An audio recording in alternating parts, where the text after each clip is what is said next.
Okay, B'siyata D'Shmaya. We're going to wrap up Parak 27, chapter 27, and begin chapter 28. In chapter 27, after the final meeting of Shaul and David, David HaMelech runs away from Israel, and he says, I'm going to hide amongst the Plishtim. That's the one place where Shaul, even if he knows where I am, he's not going to come and get me. And that's indeed what happens. It says Shaul heard that David was amongst the Philistines, and he just let off the chase. Now, while David is in Gat, in the land of the Plishtim, he comes to the king Achish, and he says to him, "Why should I live in your capital and deplete your resources and get in your way? Just give me a place in your kingdom a little bit further away." So Achish gives David the land of Tziklag. We discussed last time the particular city got attention in the book of Yeshua as well. And the way David lives there is the ArtScroll commentary used the word marauder, but basically he would attack surrounding people living in the south over there, the southern Israel area. It wasn't in the Bnei Israel's possession, but it was the southern Israel area. And David would attack the surrounding areas.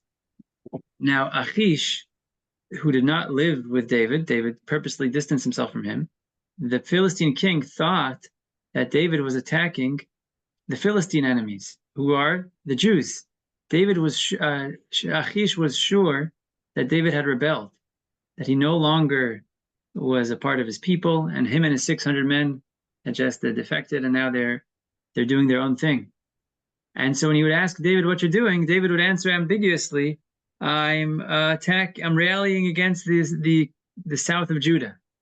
He would give these vague answers, which can imply that he's referring to the Jewish people, but in reality, he was attacking the Jewish enemies, the Gizri, the Amaleki, the Geshuri. He was attacking the Jewish enemies, and not the Philistine enemies. But he gained yeah, go ahead. You said he was attacking the Jewish enemies and not the Philistine enemies. Correct. The Jewish people. He wasn't attacking Jews, he was attacking Jewish enemies. Gotcha. Right. Okay. The Melech Plishti thought that he was attacking Jews. I'm attacking southern Judah. That's how most commentaries learn. Others learn that Achish thought that at least he was attacking common enemies, not necessarily Jews, but maybe common enemies like the Amalekis. It's not clear what their relationship was with the Philistines.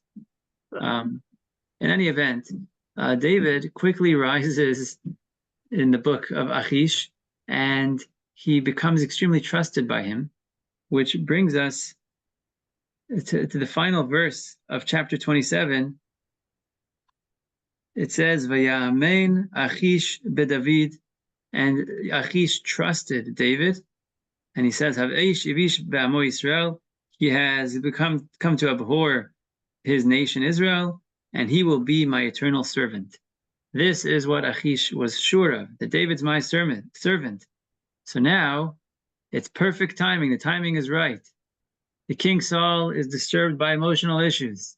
The number one military guy of the Jews, David, he has come to disdain his people. It's a perfect time to attack the Jews, says Achish. And who's going to be my right-hand man in this battle? None other than David himself. This is the most fascinating thing. This is the beginning of chapter 28. It was in those days, specifically those days, that Shmuel had died, Shaul was AWOL, and David had rebelled in his eyes, that the Philistines decided to wage war against Israel. They started a campaign against them.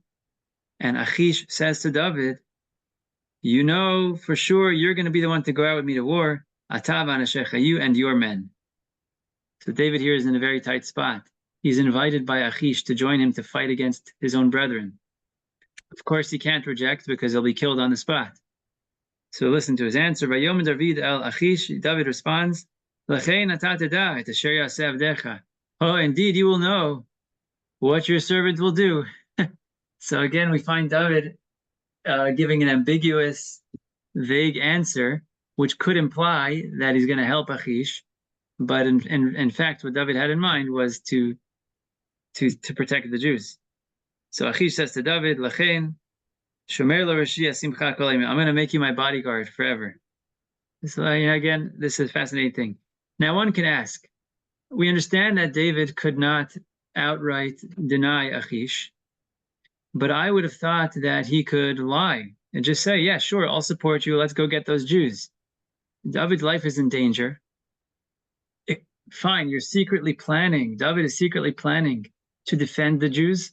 Let it be. But why does he have to make an ambiguous statement to imply that he's gonna help Achish? Just say it outright.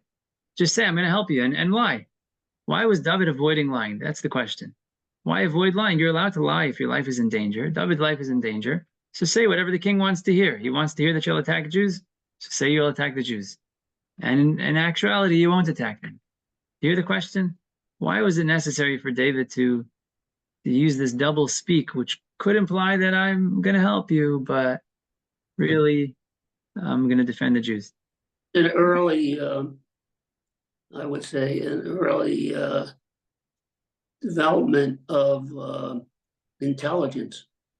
Certainly. Here you have a number one spy. The top military fighter of the Jews is literally the right-hand man of he's the bodyguard of the enemy. Yeah. You find a similar thing in terms of the double speak with Yaakov and his father Yitzchak. When Yaakov is pretending to be Esav, he also makes it a point to use expressions that are not outright lies. Now, even though he's following the command of his mother, the prophetess, so he should say whatever she told him to, but he makes sure not to say an outright lie. So when Yitzchak says, who is it? So he says, I'm your son. Esav is your firstborn. Right? He speaks in such a way which could give the impression that he's saying that he's Esav, but he doesn't outright say. So over there, the commentary is saying, I think that it applies here as well. Certainly, it was permissible to lie. And this is still lying. To give the impression that you're going to do one thing and you're in fact going to do the other, this is still considered a lie. Let us not fool ourselves that Yaakov didn't lie to Yitzchak and that David didn't lie to Achish. They certainly lied. But a sensitive soul appreciates the impact that lying has on you. So David, to preserve his own purity, tried as much as possible to distance himself from a lie. I'll imply that I'm following you, but I don't want to say it outright, but why should I dirty myself unnecessarily by actually uttering an outright lie? It's an amazing thing, a fascinating sensitivity, that even if you're going to lie, don't go all the way because it actually has an impact on you. That's what we see from David. That's what we saw from Yaakov as well. Yeah, that's a side point I wanted to share with you. So Achish invites David to go fight against the Jews, and David says, sure, I'm coming with you. Now the scene shifts, or the screen shifts, and we now meet Shaul HaMelech, because the Philistine armies are gathering against the Jews, and Shaul is now panicked. Because we have in verse number 3, chapter 28, verse number 3, Shmuel mate. Shmuel was dead. Shmuel was the prophet who in a time of war would be the first person you go to speak to. What should we do? How should we approach it? Is there anything we need to know that God wants to convey? You'd go to the prophet. But alas, Shmuel, the lead prophet, was dead. Why was he dead? He died of old age. He died of old age, evidently. It doesn't say a particular reason. I don't think there was an incident that killed him. It's just that he died of old age. And but do we know where he died? Where? Yeah, do we have? Wasn't he 52 or something like that? Not that old? I didn't hear what you said. I'm sorry. What did you say? Wasn't he like 52 or something? Not that old? Yes. Shmuel died young. Is it 52? Yeah, I think I knew that. Yeah. Yeah. Also, I don't remember the exact number. I do. I'm thinking 42 or 52, something like that. Yeah. In any event, do we know where he died? There is a Kever Shmuel near a place called Har Shmuel outside of Jerusalem, which is reportedly his grave. But with such far-reaching traditions, it's hard to test the veracity. But that's where people go to pray. But Shmuel mate. So Shmuel died, and the entire Jewish people mourned for him. and they bury him in Ramah, in his city. And now it says, "V'Shaul hasir ha'ovot v'etaidonim me'haaretz." And Shaul made an effort to eradicate Ov and Yidoni from the land. Ov and Yidoni are types of sorcery to contact the dead. Ov is where the voice of the deceased comes out of the armpit, something like that, or you invoke it from the armpit. You use a skull, maybe put it under your armpit, like in Shakespeare when they're holding a skull and they're speaking, and right. It has to do with that type of sorcery. And Yidoni is a type of bird that by putting its bone in your mouth, you can also somehow contact the dead. Again, this is talking about a world and a reality that is not ours. We don't experience these things on a day-to-day. The gates of prophecy have closed, the gates of miracles have closed, and the gates of sorcery have also closed as a corresponding thing. So we're talking about something that's outside our realm of experience. But Shaul, it says here specifically, had to eradicate the Ov and Yidoni, and it says that he did that after Shmuel died. So long as Shmuel was alive, when people needed guidance, they would go to the prophet. But now that the prophet was gone, people might resort to other means, the forbidden means. It's forbidden according to the Torah to try and contact a dead person. It's forbidden. That's Isur D'Oraisa. Ov and Yidoni are two specific mitzvahs that are prohibited to us. So Shaul said, let's get this out of here. This is starting to be a bad habit. People are trying to get answers to their questions by contacting the dead. So Shaul eradicated this practice from the land. Again, this is to his credit, right? You should put this on his resume. I got rid of Ov and Yidoni from Eretz Yisrael. It's possible, the way the verse implies, it's possible that he did it after Shmuel's death, or it's possible that he did it even during Shmuel's lifetime.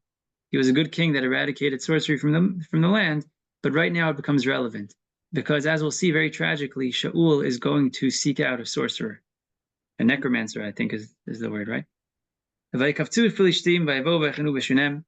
the Philistines come and they gather in the place of Shunem.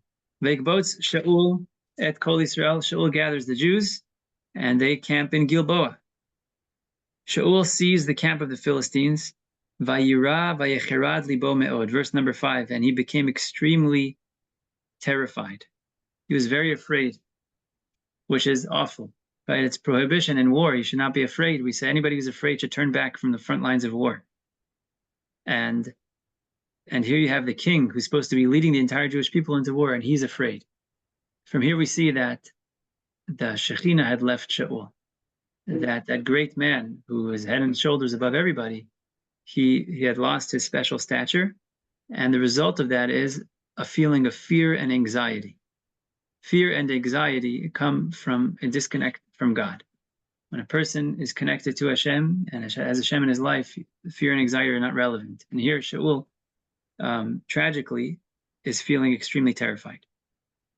So now he wants to know how to proceed. Should we fight? Are we going to be successful? How should we fight? He has questions. How should we go about this war? And there's no Shmuel to ask. So he tries. Vayishal Shaul b'Hashem v'lo anau Hashem. Shaul asks God, and he does not answer. How does Shaul ask God? Most likely, he asked prophets, the students of Shmuel, but no answer came. Gam b'chalomot, he also asked in dreams. Sometimes people can contact you in a dream. No messages came in. Gam ba'urim, he also asked in the Urim, which is referring to the Urim V'Tumim. You recall the Kohen Gadol's breastplate. He asked there, and no answer came. Gam ba'nevi'im, now it says, and also in the prophets. So what does it mean that he asked the B'Hashem?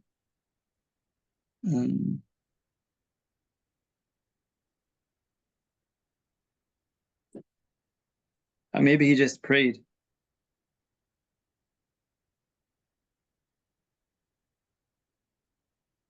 Oh, I think like this, the way the Mitzudot learns it is, he asked God and he got no answer. How did he ask God? Through dreams, through the Urim V'Tumim, and through prophets. These are 3 different modes that he seeked an answer from God, and he was not answered. There's a technical question here. I don't want to interrupt too much, but the last we saw, the Kohen Gadol's breastplate was no longer in the possession of Shaul. Do you remember where it went? A little bit of review over here. Shaul had wiped out Nov the city of the Kohanim. And the one refugee was Evyatar, the Kohen, who took with him the ephod that were the Urim V'Tumim. And he came to David, and David had used the Urim V'Tumim to ask about the war with Kila, a different situation. So the Urim V'Tumim presumably were actually in the Philistine territory in Gath. So how could Shaul have asked the Urim? He didn't have them. They were in the possession of David. You hear the issue? Yeah. Seems to be a big issue. This has led some commentaries to say back there that David Melech never had the Urim V'Tumim. They were always by Shaul, and they tried to fix up the story there and try to explain it. But the other approach is, I think it's Rashi, or the Radak, that Shaul sent messengers to David and Evyatar to ask through the Urim V'Tumim. I guess he knew where David was, so he sent messengers. Somehow they bypassed the enemy, or they got in touch with him, and they were able to ask to use the Urim V'Tumim, but they didn't get an answer. You asked, aren't necromancers a form of sorcery? Correct, yes. Yeah, I assume, I don't know the English specific, but sorcery, I assume just anything had to do with like spooky heebie-jeebies, yes? And necromancy is a specific field within sorcery of trying to contact the dead. But the sorcerers were in the court of Pharaoh when Moses and Aaron were before Pharaoh with the staff, with the snake and everything else. That whole period of time. Yes. They weren't talking to the dead, were they? Oh, you're saying that we use the word necromancer there?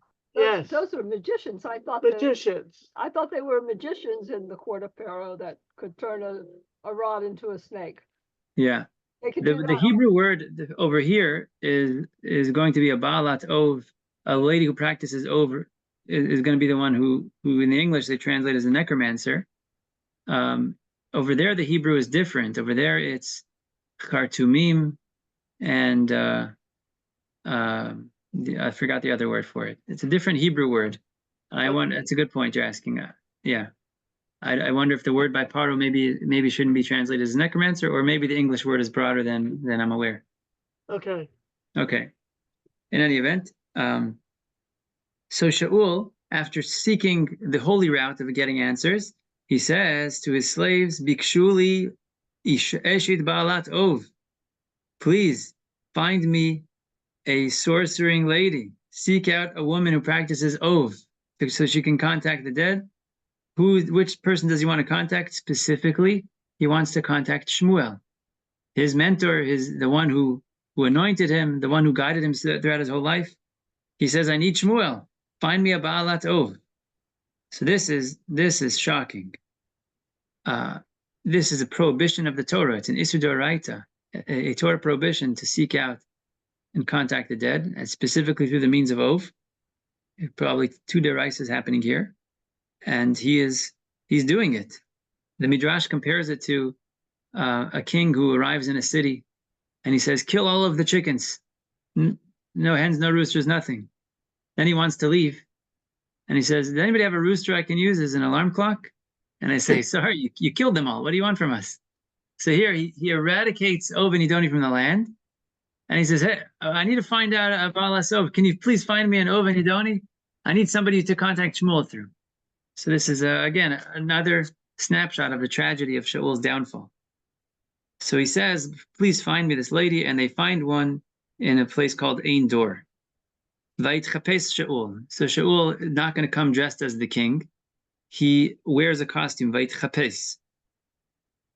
Vayilbash begadim achrim. He wears other clothes other than his royal ones. And he goes together with two of his men, which are Avner and Amasa, the two commanders of the army. And they come to the woman, this necromancing woman in the night. And he says to her, please. It's very important that he took Avner. Why is that? Oh, yeah. Because of who it was. Who this lady was? Yeah. Who was it?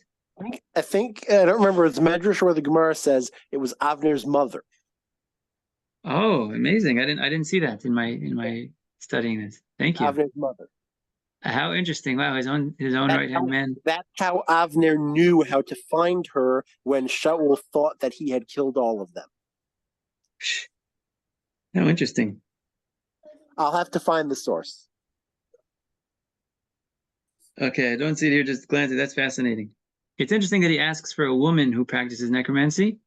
The Metudot says it's because usually women are the one who do these things. Yeah. When the Torah says to kill the witch, it says mechashefa. It specifically refers to the woman, even though a man who does it has the same punishment. But interesting. Okay.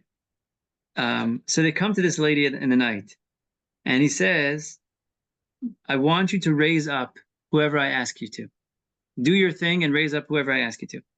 But Tomer, this is verse number 9. But the woman said to him, you know what Shaul has done? He has already cut off all the avot and Yidonim from the land. And you're going to get me killed. There's a death penalty on anybody who practices these things. I'm not going to violate the king's edict. Yeah, she's speaking to the king himself. She may or may not have known that. But she's being smart here by saying, I can't do that, right? Maybe this was just a test to try to entrap her. Pirkei Rabbi Eliezer.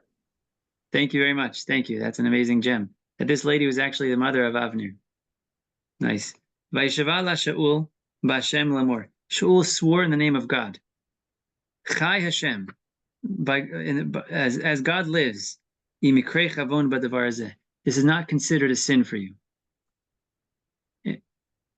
Either implying that he's coming under the directions of the sin of the king, or this is beneficial to the king.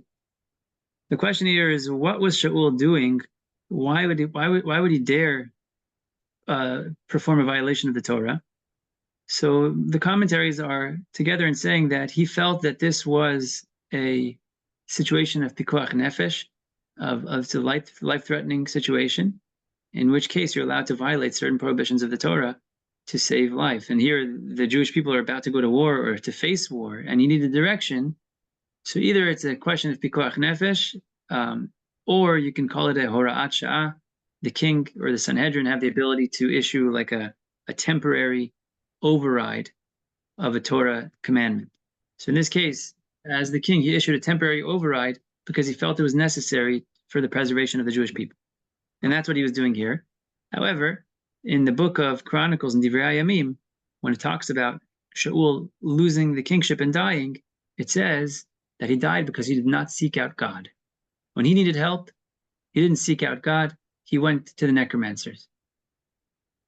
And it's referring to this incident, which means you should have realized that the answer to the Jewish people's problem is not going to come from an impure source. This thing that the Torah forbade twice and thrice, that's where the Jewish people are going to get their salvation from. That is very wrong. And it's interesting that it says he didn't seek out God, because he does seek out God first, right? But it shows that he's putting them on the same level. I'm going to try this first. If that doesn't work, let me try that first. It's just different avenues to get what you want. You've kind of taken God out of the picture. That, if we could say such things about Shaul. But so he's very heavily criticized for this, and the prophet over there says that this was the final mistake that he made. Okay, so Shaul swears that she's not going to get punished. Okay, she says, fine. Verse number 11. Who should I bring up for you? So he says, Et Shmuel ha'alili. I want you to bring up Shmuel. Vateireh ha'isha et Shmuel. And so the woman starts doing her thing, and she sees Shmuel, vatizak b'kol gadol, and she yells out with a great cry. Vatomer isha Shaul lemor, lama rimitani ve'ata Shaul. You must be Saul. So she does necromancy, which is apparently her day job or night job. And she's suddenly surprised that it works, it seems, right? She sees Shmuel, she says, oh my gosh. She screams. Huh? No, it's just like in that series, the TV series, where she yanks her nose or something and people appear. What's it called? Bewitched. Bewitched. Okay, not familiar. I mean, I never watched. Okay. Yeah. So here, but if in that TV series, I doubt she was surprised every time it worked, right? Here, it's just interesting. Why Rashi's going to ask this question? Why was she surprised to see that her magic had worked? And furthermore, how did she extrapolate that this must be Shaul? Just because you asked Shmuel to come and he comes, how do you know that suddenly it's Saul? So that's the question we're going to have to answer. Moshe, what do you have to say? Because Shmuel won't come for just anyone. Nice. Good. So here's Rashi's answer.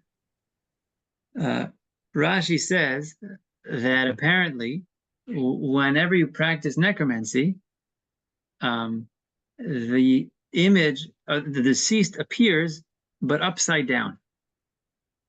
The only time he will appear right side up is if it's the king who requests his presence.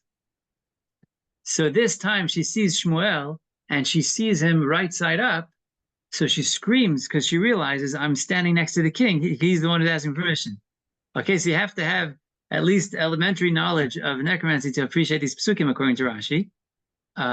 When she saw Shmuel right side up, that the person comes, I guess, in honor of the king, he comes in the right direction.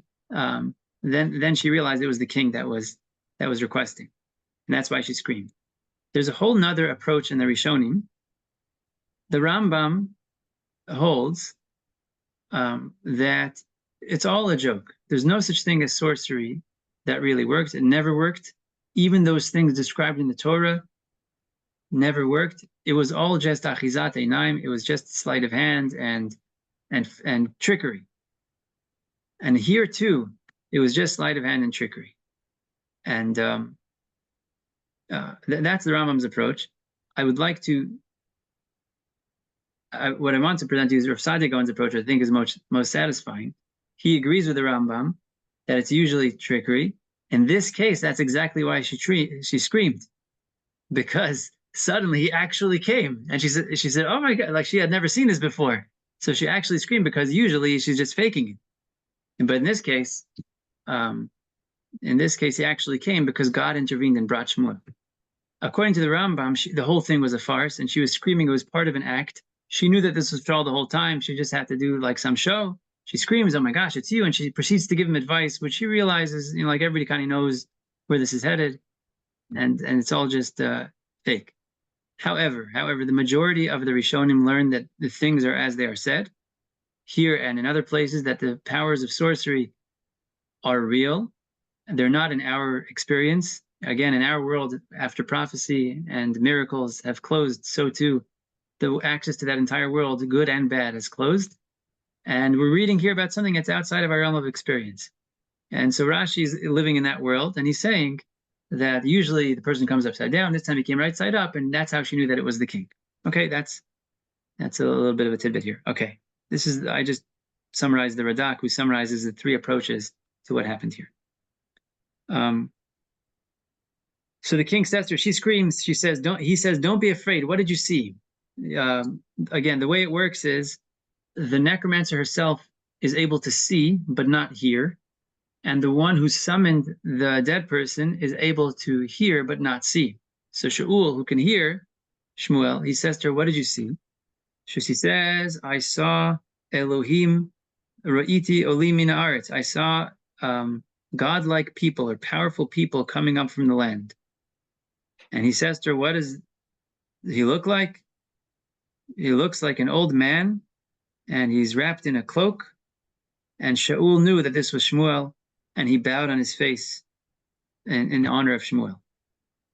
Okay, so she informs him that Shmuel's presence is here. There's so much to share here. The Gemara says that I saw powerful beings coming from the earth, in plural. The Gemara in Chagiga says that, in fact, Shmuel, when he was summoned from the other side, became extremely terrified because he thought that he was going to be taken to justice. And he was so afraid that he brought along with him another godly person, Moshe Rabbeinu, that Moshe should testify that there's nothing in Moshe's Torah that Shmuel didn't fulfill. Shmuel brought with him, like a witness to testify on his greatness and purity, because he was afraid he's going to be punished. Even after a person's dead, it's possible to be judged for the outcome of your actions. That's why we continue to pray for the soul and do things for people's merit, even after they've died, because they're constantly facing the consequences, good and otherwise, of their actions and the impact they left on this world. So Shmuel was saying, oh my, am I in trouble? He brings Moshe with him. Okay, that's the midrashic element. Okay, so Shmuel bows. Shaul bows, and Shmuel now starts speaking. The king, the prophet Shmuel. Shmuel is the one who's coming back from the dead. He says, "Lama yirgastani la'alototi? Why have you disturbed me to bring me up?" Shaul says, "Tsar li meod, the Philistines are coming. Ve'elohim sar me'alai, God is not with me, and He has not answered me. I asked the prophets, I asked in dreams, and so now I've come to ask you to tell me what to do." Did you notice Shaul omitted something? He says, I asked the prophets, I asked in dreams, and I have no other options. I've come to seek your advice. What did Shaul omit? The Urim V'Tumim. He didn't mention to Shmuel that he asked through the breastplate of the Kohen Gadol. The Gemara in Brachos says he was embarrassed. How could he mention to Shmuel the Kohen Gadol's clothing after he had wiped out an entire city of Kohanim? He was embarrassed to mention anything associated with the Kohanim. The Gemara says, because he felt shame for what he had done, he lost the reward in this world, but he merited the world to come. Even though he did something so heinous, so awful, he wiped out an entire city of Kohanim, he felt shame for what he had done wrong, and this to him was a tremendous atonement, and this was his ticket to the world to come. The fact that he omitted the Urim V'Tumim, and he was embarrassed to say in front of Shmuel something that associated with his sin, shows that you feel a deep regret for what you've done, and that was his ticket to Olam Haba. Look at this pasuk over here. So Shmuel says to Shaul, Lama tishaleni? What are you asking me for? Hashem sar ma'alecha v'yi'arecha. Hashem has already left you, and he's with your adversary. He's with David. And everything that I said has come true. He's torn the kingship away from you, and he has given it to David. Okay, in his lifetime, Shmuel never dared say that David was the king. He never said that to Shaul. But now he's dead, he has nothing to worry about. So he says it openly. David's the king and not you anymore. You've lost him. Since you did not listen to God and carry out his wrath against Amalek, because of your failure with Amalek, Hashem has done this for you, that you are failing. And here's the news you wanted to hear about. You want to know about this impending war. Hashem is going to deliver the Jews with you into the hands of the Philistines. You're not going to win this war, he says.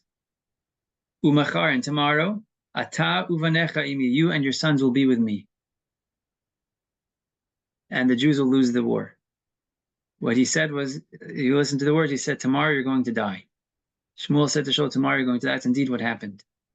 Remarkably, in these harsh words of Shmuel, while he's telling him, tomorrow you're going to die because you're failures, he said, what did he say? How did he tell him he's going to die? Tomorrow you're going to be with me. The Gemara in Brachos says, with me means in my mechitza, and you're going to be sitting in my section of the world to come. He was promising he's going to get great reward. The Gemara connects it to the embarrassment that he just felt. You felt embarrassed for your awful deeds, and you lived a very good life. You're going to be together with me in my mechitza, it's called, in my section, which is amazing. Yes, after all we know of Shaul, it's not so flattering in the text. But at the end of the day, we have here the prophet himself saying that Shaul merited the world to come, not just the nosebleed seats. He got to sit next to Shmuel Hanavi. Okay. So this is the end of the communication. Yeah, somebody say something? I complimented you on how you were able to go from one segue to another. Oh, thank you. Thank you for that. We'll just wrap up the last few lines here, and then we'll close it off. So this is the end of the episode. Shaul falls on his face after receiving this message, and he became very scared of Shmuel's words. And he also had no energy because he had not eaten that entire day or night. He had been fasting the whole day. Why? Again, the greatness of Shaul. The Jews are in distress. How am I going to eat? He had been fasting. He had not eaten a whole day or night. Now, he just gets this very distressing news that he's going to die tomorrow. He falls on his face. He's completely out of energy. So the woman, the necromancer, she comes to him, and she's concerned. She says, I listened to you. I did you a favor, and I risked my life to practice sorcery. So you please do me a favor, and you should eat something. I'm going to give you bread, and then you can continue on your way. So first, Shaul denies. Again, he said, I can't eat because the Jewish people are in distress. But everybody, but his servants, his own servants, see how dangerous of a situation he's in, and this woman, and they press him, and he listens to them, and he gets up, he sits on the bed, and he eats. She shechts a calf for him, and she bakes for him, and she presents it to him, and he eats, and they get up on that night, and they leave. Okay, so that is the closing of our chapter. In short, what happens is the Philistines are coming for war against the Jews, with none other than David himself serving as the right-hand man of Achish, the enemy. Then the scene cuts to Shaul, who seeks out a necromancer to find out what to do. How should I approach this war? He asks this lady to bring up Shmuel, who comes, and he says to Shaul, "You're going to lose this war because of your failure with Amalek, and tomorrow you're going to die. You're going to join me in Olam Haba, but tomorrow you'll be dead, and the Jewish people are going to lose this war." Shaul is extremely disturbed. He falls down, and the woman and his servants have to convince him to eat to sustain himself so they can continue on their way. And then they do. And find out next week what happens. All right.